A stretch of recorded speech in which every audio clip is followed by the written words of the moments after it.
Good afternoon and welcome to Third Thursdays. I'm Janeen Bertsche Johnson, and one of my roles here at AMBS is Alumni Director. And we're so glad to have a group of alumni with us today and others who will watch this later as a recording. For those of you who are here, I invite you to introduce yourself in the chat, your name, where you're from, and what years you were at AMBS. And make sure that's posted to everyone and all attendees and not just the panelists. This is our fourth and last Third Thursday this year, and it's the second time that I have interviewed alumni about their work. Last fall, we talked about Anabaptism at 500, and now today we're going to be focusing on Christian education of youth and children. I'm joined by two AMBS graduates. Joyce Peachey Lind received her MDiv in 2022 and is a current Doctor of Ministry student at AMBS. She lives in Harrisonburg, Virginia, and serves as staff curriculum editor for the Shine curriculum. And before this, she has been a pastor and a first grade teacher. And Josh Weaver graduated with a Master of Arts in Theological Studies in 2011. He lives in Goshen, Indiana, and teaches high school Bible, religion, economics, and advanced placement government at Bethany Christian Schools in Goshen. Today we're going to have a slightly shorter Third Thursday program because of scheduling.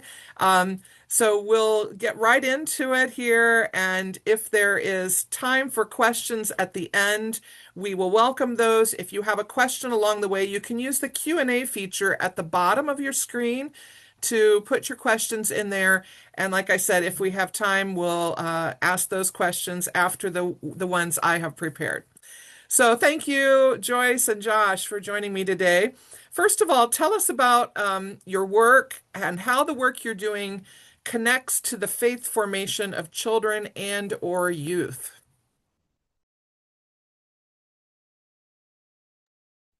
Well, I can start. Good afternoon, everybody. My name is Josh, as Janeen said, Josh Weaver, and I teach in Goshen, Indiana. Um, my work connects very directly to the faith formation of youth. At Bethany Christian High School, I teach religion and Bible classes for 9th through 12th graders.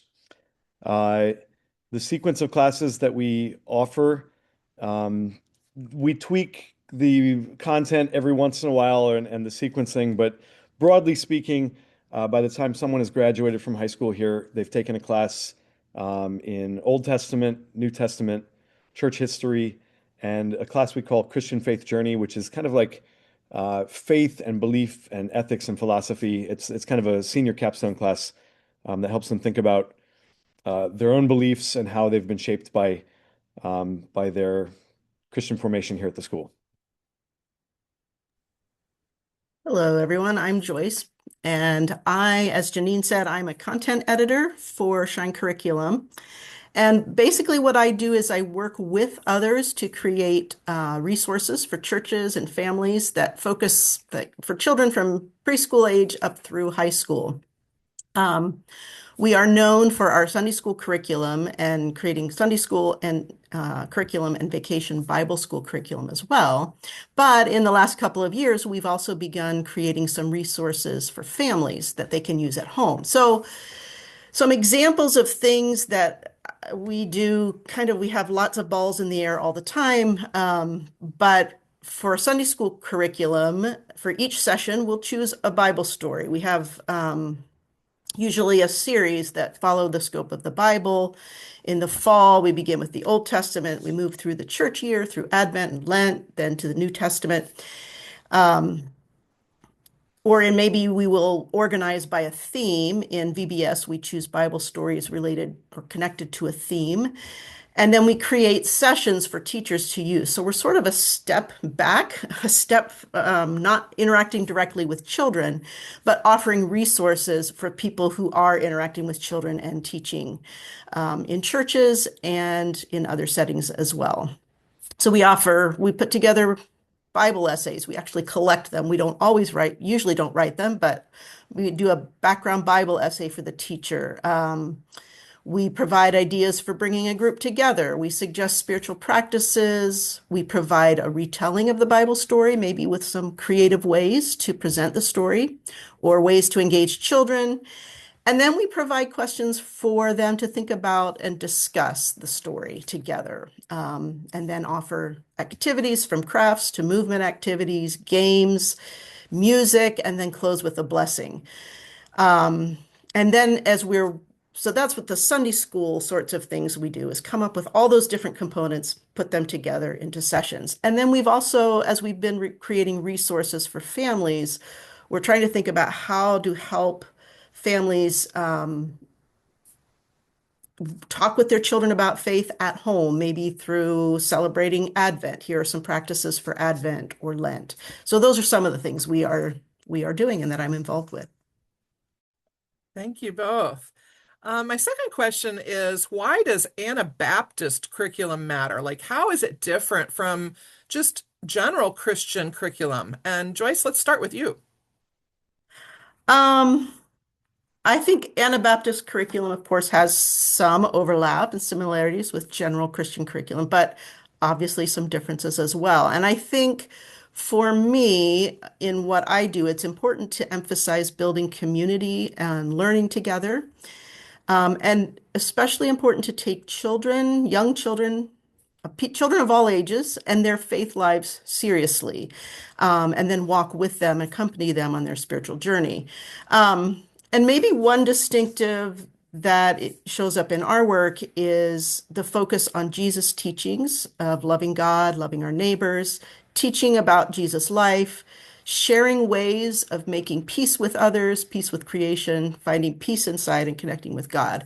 And people who are not Anabaptist, other denominations use our materials, and I feel like they are really drawn to that, to those themes. For us in the Anabaptist curriculum, that we are creating the biblical story as central, and I really want to help children begin to learn the whole biblical story, to learn stories in the Old Testament and the New Testament. Um, Something I think is important is to offer leaders ideas that invite children to explore the Bible stories and to use their imaginations. And I hope, to me, that's a very Anabaptist thing to be able to have everyone sit down together and think about the story and make spaces for children to be able to ask questions, and to think about the experiences of people in the stories and try to figure out what are their connections. Um, but I think at the foundation is a hope for that children and families will be reminded that they're known and loved by God, and that they can respond to others out of that love and share God's love. So it's something they do. It's not just something that is poured into their heads, but it's actually something that they can be a part of. Faith is something they can be a part of. Thank you. Josh, how about you? Great answers, Joyce. We have similar themes and responses to that question. I think one thing that's fundamental in my understanding of the Anabaptist movement is the idea of being comfortable with challenging the way things are and asking questions about those. And Joyce alluded to that too. But part of forming good learners as a high school teacher means inviting them to bring questions about the Bible, about faith, about the texts that we're reading, about history and how faith is lived out in their daily lives, and having and holding respect for those questions. And then not simply, at least for me, I would say it's an Anabaptist value to not simply tell them the answer, but to sit with it.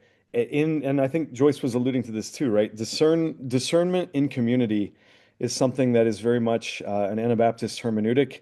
And so we try to do that rather than um, simply answering questions or saying, well, the doctrine would say this is the right answer.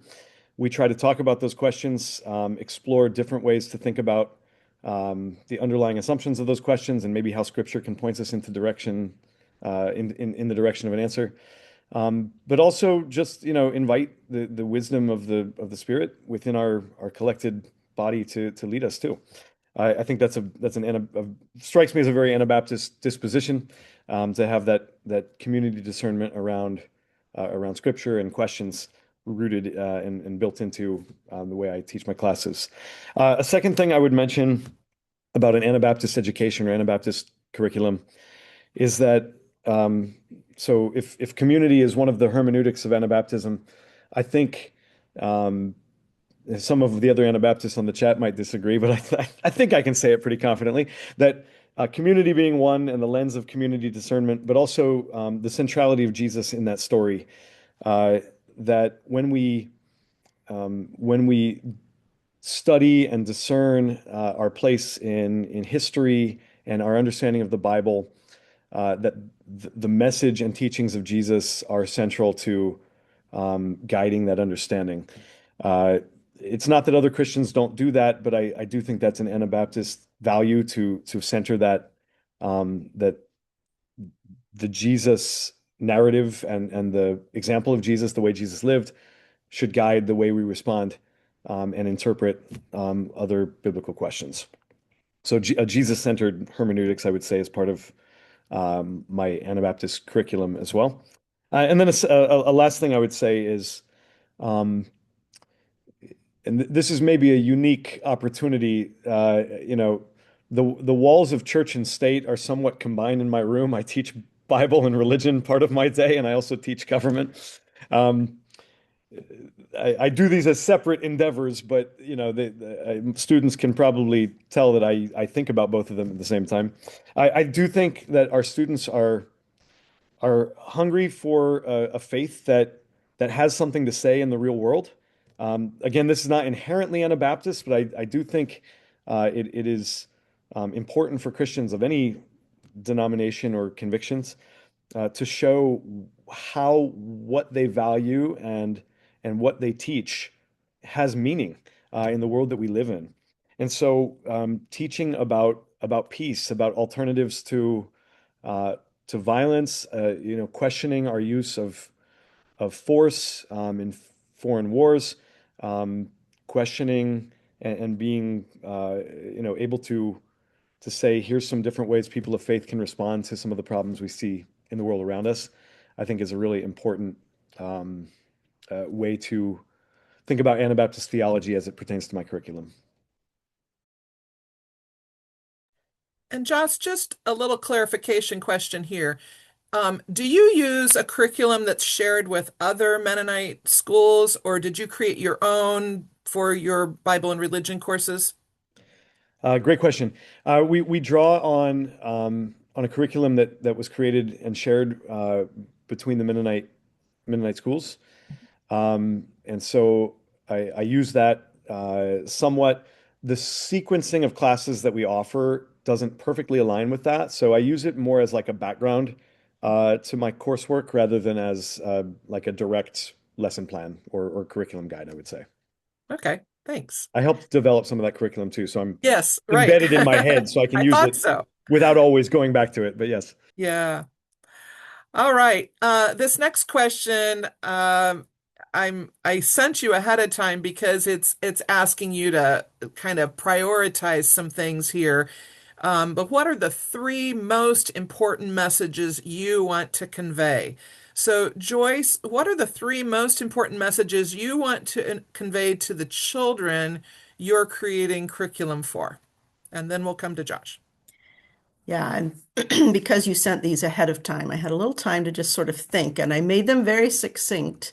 But these are the ones that rose to the top. And I sort of alluded to this one in the last answer, but I think from little on up, from young all the way up through youth, that you are loved by God unconditionally. And to be able to convey that that's one of the most important messages. Your perspectives matter. I'm saying this as if to children. Your perspectives matter, and you are part of God's community. It's not that they're going to become part of the community, but they already are part of God's community, and their perspectives and their contributions matter. And then I think the third one is that no matter their age, no matter your age, you can follow Jesus and you can join in God's work. Here's some ways that hopefully age appropriate or ways that we can offer ways that children at any age can contribute, and just that they know that they have something to offer to the community. I love that because I think in a tradition of believers' baptism, one of the potential pitfalls of that tradition is that message that you're not really a part of the church until you've been baptized and become a member. So I love that you're trying to stress that they are part of the community all the way along and that they can participate in following Jesus. Thank you. Josh, what are the three most important messages you want to convey to the youth you're teaching? Sure. Before say my three, I'll agree with you on that, Janine, that I think uh, emphasis on believers' baptism can sometimes make children feel like they don't have a place. And so I do think it's really important as a teacher to remind them that they do, and to make sure to make sure that that place is authentic, right? And valued. So I'll that's the preface to the three I'll say, but I think that's a really important thing to emphasize. The three messages that I would say are, and these are, we're coming from similar educational backgrounds here, so these will rhyme with Joyce's a little bit. You'll hear some similarities. The first would be, um, no matter what class I'm in, is an emphasis. We often, as a Bible teacher, I'm often starting in the Old Testament story, rooted in Genesis 1 and the idea of creation and creation being good. And so one of the things I want all of my students to know is that no matter their age or ability, race, ethnicity, sexuality, that they are created in God's image equally. And fundamentally, that relates to what Joyce said, that they are loved by God unconditionally. Uh, High schoolers really, I think, struggle with whether their identity is good enough, whether they are accepted, whether they are loved, both by their friends, by their family, and by a faith community. And so I want my curriculum and my classroom to emphasize that regularly, that um, that they are ready to, they are created and loved and ready to participate in this work of discernment and learning together.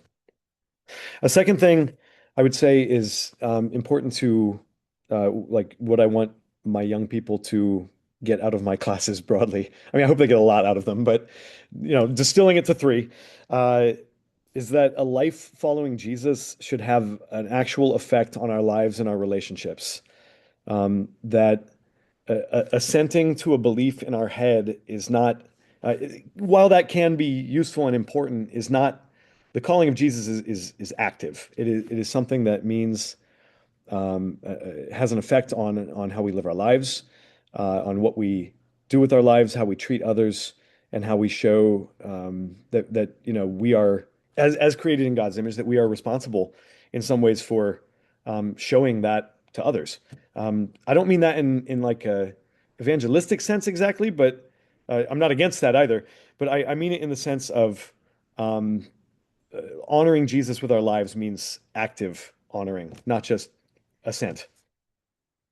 A third thing I would say, um, and this is maybe uh, less specific than the other two, um, but that uh, as I think about messages I want youth in my classroom to hear, one is um, that when they have questions and doubts, that those go hand in hand with a sense of curiosity and awe and wonder, and that questions and doubts are not evidence of a weak faith, but in fact evidence of the strength to interrogate claims of belief and faith and religion, and that those can give us better understandings than just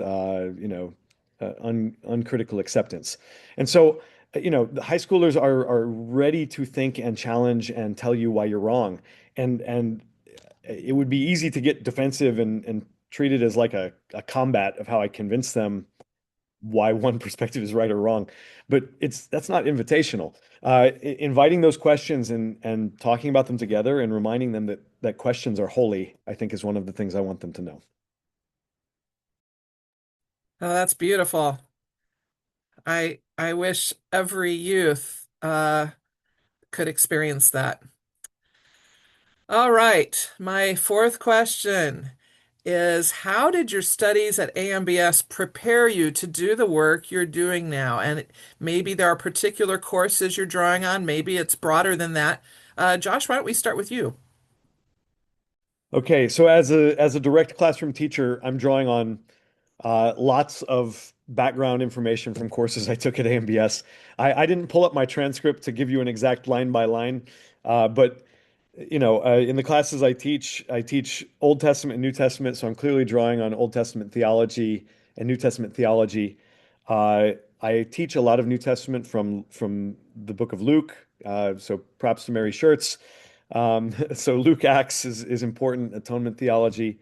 Um, uh, I draw in my church history class on both Anabaptist history courses and early church history courses, and many of the guides I had in those courses at AMBS have helped me shape the lessons I put into that.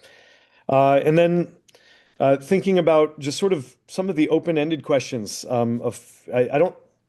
I don't know that I took a philosophy class specifically at AMBS, but we talk about philosophical things all the time, and so that certainly has a bearing on how I teach my seniors, as well as classes in ethics that I took.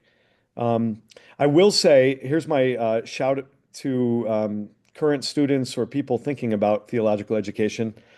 I should have probably taken more Hebrew and Greek.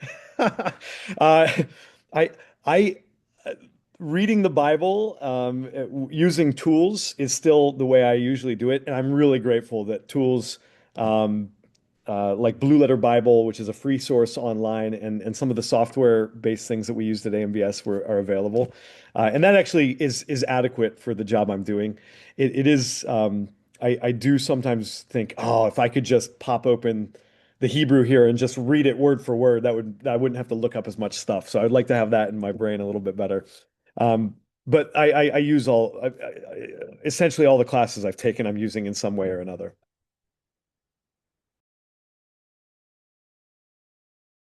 Sorry about that. The first one that came to my mind, of course, was human development and Christian formation, um, thinking about stages of faith development.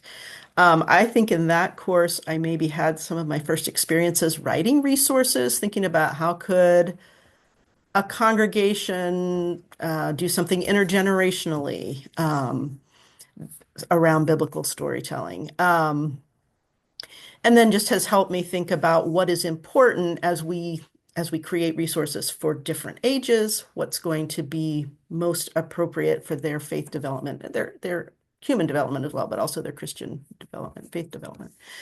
Um, I I can't remember the name exactly of the class. It was about rituals and creating rituals, and we performed rituals as well. Just practicing Christian uh, prayer practices, tried out a lot of different things, which sort of opened me up to a lot of different ideas rather than just doing sort of the same pattern each time. So I've drawn on that for creating prayer practices. I don't know if that's still a course, but it was a great course for me at that time. Performing the faith, that was one of the I think it was the first course I took at AMBS. And that, if nothing else, helped me think about how we tell stories and then had experience actually telling stories. I don't remember if I think maybe I wrote about telling stories at the children's time, what's a good way to engage children. So that has been a really helpful one, was really helpful from the beginning. Um, Christian theology, I can't think of specifics other than I'm sure I've drawn on this work as I think about how we're going to craft a story, a particular story. I write stories for preschoolers? What is the essential part of the story that we should include? Or what is it important for children to reflect on? Um, and then ministry and church and world, I think that's the one where you have a practicum experience. And I think I did something there that was pretty formative, having an experience in a congregation with children. And then not just doing that, but also being able to reflect on it and talk about it with other people was really a very helpful thing. So those would be the ones Yeah. that come to mind. I'm sure there's many others, but those were the ones that came to mind right away. Yeah, and I'm curious, Joyce, if you're able to link any of your current work with your Doctor of Ministry studies. Are you finding any places of overlap there? That is TBD. I'm in the Okay, process of figuring that out where I'm writing out my goals and haven't gotten there yet, but I have some ideas and I okay, don't know where that's going to go yet. But yes, great, definitely. great. I'm going to include that. I Faithful. think we have time for at least one of you to answer this question that has come from Eileen Sainer. Um, she notes that in Indiana and maybe in some other states as well, public schools are required to provide release time for religious organizations to take students off campus for religious education. And if a child was participating in something like a child evangelism fellowship Bible class, um, how would an Anabaptist curriculum prepare that child and their parents to be in a situation where they are perhaps pressured to repent of their sin and invite Jesus into their heart? Thank you, Eileen, for that question. And I don't know which of you would like to answer that.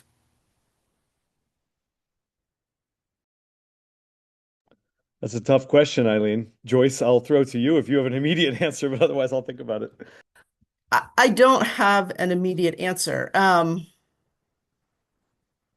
Our children had the option to actually not do that. I mean, they had it in the schools and I could opt out. Um, and We have that option in Indiana too, just to be yeah. fair. Right. Um, yeah, I am not sure. I think I need a little time to think on that. I'm not sure. I'll give you a brief answer, Eileen, and thank you for that question. We can talk. I go to church with Eileen, so we can chat more then. I'll have had more time to think about it. Uh, but I do think I think what you're getting at, Eileen, is when so like if a student or if a parent sends their child to a school like the school I teach at, they know the kind of theological education that they can expect here.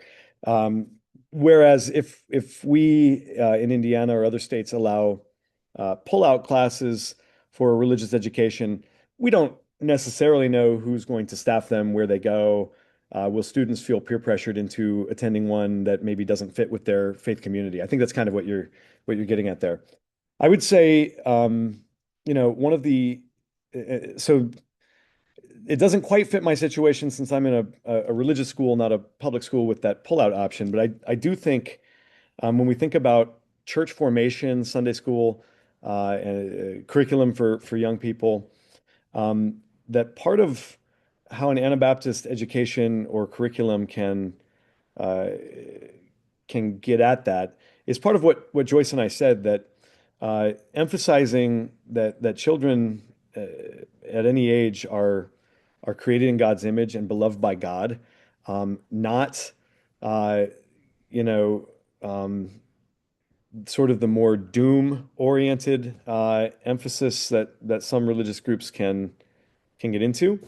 I think that confidence of being created good and created in God's image and being loved by God, and knowing that we form our lives modeled after the life we see in Jesus Christ, and the actions we take toward others need to reflect that. I think that is an antidote in part at least to maybe the pressure that young people might feel to get swept up in a more I don't know what I would call it, doom or hell oriented faith formation that maybe is what you're fearing for the possibility of public school pullout in Indiana. Thank you. Eileen can correct me if I misinterpreted that completely. Yeah, no, that's great. Hey, thank you both so much. We have come to the end of our time. It went really fast.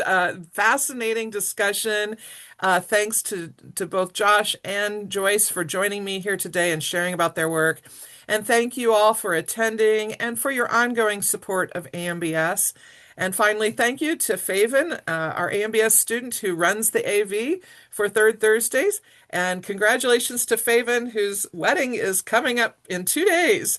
So thank you all for joining us, and stay tuned for whether we do this next year or not. We're still trying to decide whether we want to continue with Third Thursdays. But for today, farewell. Blessings to all of you. Thanks for having So us. much, Janine. Thank you, Joyce. Thank you. Bye-bye.